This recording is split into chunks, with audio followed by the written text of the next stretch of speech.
Hello and welcome back.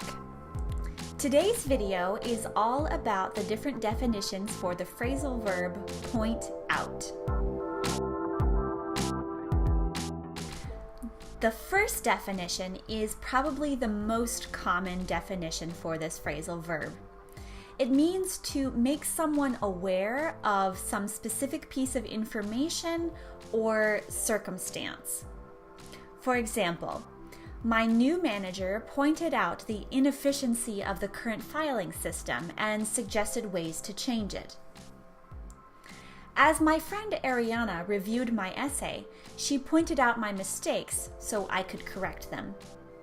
The second definition for point out is something a little bit more literal. It means to direct someone's attention by pointing with your finger.